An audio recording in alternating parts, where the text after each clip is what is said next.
Source ট্রান্সফরমেশনের এটা second class. এই ক্লাসে আমরা এই ম্যাথটা সলভ করব। এখানে বলছে apply source transformation to determine V naught and I not in the circuit below. That means এই যে সার্কিটটা আছে এই সার্কিটে সোর্স ট্রান্সফরমেশন অ্যাপ্লাই করে ভি নট অ্যান্ড আই নটের মান বের করতে হবে। দ্যাট মিন্স এই যে ভি নট আর এই যে আই নট এই দুইটার মান বের করতে হবে এই সার্কিটের মধ্যে সোর্স ট্রান্সফরমেশন অ্যাপ্লাই করে। তো প্রথমে আমরা যদি খেয়াল করি এখানে এই 12 ভোল্টের যে ভোল্টেজ সোর্সটা আছে, এটা ভোল্টেজ সোর্স কেন? কারণ আমরা জানি প্লাস মাইনাস থাকলে ভোল্টেজ সোর্স। তো এই ভোল্টেজ সোর্সের সাথে সিরিজে একটা 6 ওহমের রেজিস্টর আছে। আমরা ক্লাস 1-এ দেখে আসছিলাম যে ভোল্টেজ সোর্সের সাথে যদি সিরিজে কোনো রেজিস্টর থাকে তাহলে ভোল্টেজ সোর্সটাকে আমরা কারেন্ট সোর্সে কনভার্ট করতে পারবো। তো এই ভোল্টেজ সোর্সটাকে আমরা তাই কি করলাম, এখানে এই যে কারেন্ট সোর্সে কনভার্ট করলাম। এবং আমরা এটাও জেনে আসছিলাম যে ভোল্টেজ সোর্সের সাথে সিরিজে যেই রেজিস্টরটা থাকবে সেটাকেই, এখানে 6 ওহমের রেজিস্টর আছে, এটাকে আমরা কি করব, কারেন্ট সোর্সের সাথে প্যারালালে কানেক্ট করব। সো ওখানে যে 6 ওহম ছিল সেটাকে এখানে কারেন্ট সোর্সের সাথে প্যারালালে কানেক্ট করলাম। এবং এই যে কারেন্ট সোর্স সেটার মান কিভাবে বের করব আমরা জেনে আসছিলাম। কারেন্ট সোর্সের মানকে যদি আমি IS ধরি, IS equal VS by R। That means যেই ভোল্টেজ সোর্স আছে সেই ভোল্টেজ সোর্সের ভোল্টেজের মান হচ্ছে VS আর R এর মান হচ্ছে এটার সাথে সিরিজে যে রেজিস্টরটা আছে সেটার মান। সো এখানে VS এর মান 12 আর R এর মান 6। সো 12 কে 6 দিয়ে ভাগ করলে 2 অ্যাম্পিয়ার। দ্যাট মিন্স এই যে কারেন্ট সোর্স এটার মান হচ্ছে 2 অ্যাম্পিয়ার। এবার আমরা যদি একটু খেয়াল করি আমরা দেখব আমাদের কোশ্চেনে যেই জায়গায় আই নট দেয়া আছে এই জায়গায় দেয়া আছে, তো এই জায়গাটাই তো মূলত এটা, রাইট? তো এখানে দিয়ে কোন কারেন্টটা, এই আই নট দিয়ে কোন কারেন্টটা ফ্লো হবে? আমার এই কারেন্ট সোর্সের ডিরেকশনটা যেহেতু উপরের দিকে ভাবে, সো আই নট এই রাস্তাটা দিয়ে কিন্তু এই কারেন্ট সোর্সে 2 অ্যাম্পিয়ার কারেন্টটাই ফ্লো হবে। দ্যাট মিন্স আই নট কারেন্টটার মান হচ্ছে মূলত এই 2 অ্যাম্পিয়ার। সো সেই জন্য আমরা দিলাম আই নট ইকুয়াল উপরের IS এর মান হচ্ছে 2 অ্যাম্পিয়ার। ঠিক আছে? দ্যাট মিন্স এই কারেন্ট সোর্সে 2 অ্যাম্পিয়ার কারেন্টটায় আই নট দিয়ে যাবে। দ্যাটস ওয়াই আই নটের মান 2 অ্যাম্পিয়ার, আই নটের মান 2 অ্যাম্পিয়ার। সো এটা আমাদের যেই কোশ্চেনে যেটা বের করতে বলছে তার মধ্যে এটা একটা, সো এটা একটা আনসার। এরপরে আমরা নিচের দিকে যাই। আচ্ছা, এখানে আরেকটা বিষয় যেটা মেনশন করা হয়নি সেটা হচ্ছে কারেন্ট সোর্সের ডিরেকশন। আমরা জেনে আসছিলাম ফার্স্ট ক্লাসে যে ভোল্টেজ সোর্সের প্লাস চিহ্ন যদি উপরের দিকে থাকে, মিন্স প্লাস চিহ্ন যেদিকে কারেন্ট সোর্সের অ্যারো ডিরেকশন হবে সেদিকে। তো এখানে প্লাস চিহ্ন উপরের দিকে হওয়ায় আমাদের কারেন্ট সোর্সের অ্যারো ডিরেকশন উপরের দিকে হয়েছে।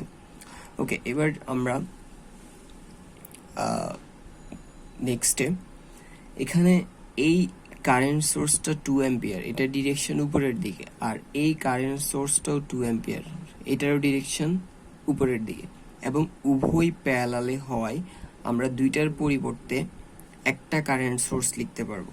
সো এই দুইটা কারেন্ট সোর্সের পরিবর্তে একটা কারেন্ট সোর্স লিখলাম, এবং দোনোটার ডিরেকশনই উপরের দিকে হওয়ায় এই কারেন্ট সোর্সের ডিরেকশন উপরের দিকে হবে, এবং এই দুইটার ডিরেকশন সেম হওয়ায় এই কারেন্ট সোর্সের যে মানটা সেটা হবে দোনোটার যোগফলের সমান। সো এটার মান IS equal 2 + 2, 2 + 2 equal 4। That means এই কারেন্ট সোর্সের মান 4 অ্যাম্পিয়ার। অ্যান্ড এই যে 6 ওহম আছে সেটাকে সেটার জায়গায় লিখে দিলাম, 3 ওহমকেও 3 ওহমের জায়গায় লিখে দিলাম। এবার আমরা যেটা করব, এই কারেন্ট 4 অ্যাম্পিয়ার এটা তো এভাবে করে এদিক দিয়ে এসে এদিক দিয়ে অ্যারো যেহেতু উপরের দিকে এভাবে করে কারেন্ট বের হবে, এরপর এভাবে করে যাবে, এই নোডে আসার পরে সেটা দুই ভাগে ডিভাইড হয়ে যাবে, কিছু এদিকে যাবে কিছু এদিকে যাবে।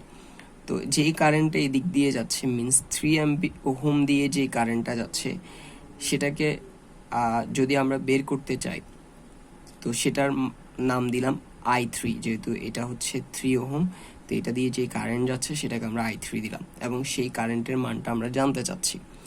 তো যেহেতু এই জায়গায় এই কারেন্টটা এই নোডে আসার পরে ডিভাইড হয়ে যাচ্ছে, তাই এই 3 ওহম দিয়ে কি পরিমাণ কারেন্ট ফ্লো হচ্ছে সেটা আমরা কারেন্ট ডিভাইডার দিয়ে বের করতে পারবো, রাইট? ওকে, সো এই I3 এর মান কারেন্ট ডিভাইডার দিয়ে বের করবো। সো ইকুয়াল কারেন্ট ডিভাইডার আমরা জানি উপরে বসবে প্রথমে টোটাল কারেন্ট, দ্যাট মিনস এই নোডে যে কারেন্টটা আসছে সেটা, আর যে কারেন্টটা আসছে সেটা হচ্ছে 4 অ্যাম্পিয়ার কারেন্টটা এই নোডে আসছে।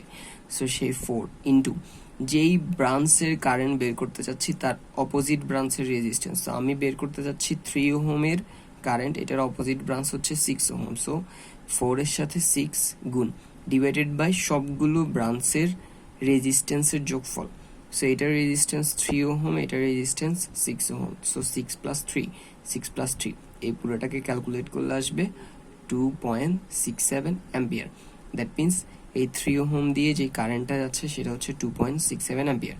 অ্যান্ড কারেন্টটা যেহেতু উপর দিক থেকে আসতেছে, তাহলে আমরা জানি কোন একটা রেজিস্টরে যে প্রান্ত দিয়ে কারেন্ট ঢোকে সেটা প্লাস, আর যে প্রান্ত দিয়ে বের হয় সেটা মাইনাস। এখন এখানে দেখা যাচ্ছে আমাকে কোশ্চেনে যে ভি নট বের করতে বলছে সেটার যে প্লাস মাইনাস, উপরেরটা প্লাস নিচেরটা মাইনাস, এবং আমরা কারেন্টের ডিরেকশন অনুযায়ী যে প্লাস মাইনাস পাইছি সেটারও সেম, উপরেরটা প্লাস নিচেরটা মাইনাস। সো কারেন্টের প্লাস মাইনাসের সাথে আমার ভি নটের প্লাস মাইনাস সেম হয়, আমি ভি নটের যে মানটা পাবো সেটা প্লাস পজিটিভ পাবো। আমরা জানি যে কারেন্টের ডিরেকশনের প্লাস মাইনাসের সাথে ভোল্টেজ এর প্লাস মাইনাস যদি সেম হয় তাহলে ভোল্টেজের মানটা পজিটিভ পাওয়া যায়, ঠিক আছে? সো এখানে এটার মানটা আমরা পজিটিভ পাবো। সো ভি নট ইকুয়াল, আমরা জানি voltage equal current into resistance. তো এটার যে দিয়ে যে কারেন্টটা যাচ্ছে সেটা হচ্ছে I3, যেটার মান 2.67 অ্যাম্পিয়ার। সো I3 এর জায়গায় 2.67 অ্যাম্পিয়ার, আর এর জায়গায় এটার রেজিস্ট্যান্স হচ্ছে 3 ওহম ইন্টু 3। সো 2.67 ইন্টু 3 হচ্ছে 8। সো ভি নটের মান হচ্ছে 8 ভোল্ট। আর যেমনটা আমরা বললাম ভি নটের প্লাস মাইনাস আর কারেন্টের ডিরেকশন অনুযায়ী প্লাস মাইনাস দুইটা সেম হয়, ভি নটের মানটা পজিটিভ আসছে, এখানে কিছু নয় মানে মানটা পজিটিভ। সো এটা আমাদের আরেকটা আনসার। ও এটা দেখা যাচ্ছে না, এই যে 8, ঠিক আছে, এটার মানটা পজিটিভ আসছে, এটা আমাদের আরেকটা আনসার। সো দুইটা মান বের করতে বলছিল আই নটের মান এখানে বের করছি হুইচ ইজ 2 অ্যাম্পিয়ার, ভি নটের মান বের করতে বলছে, ভি নটের মান এখানে বের করছি which is 8 volt. That's all for today.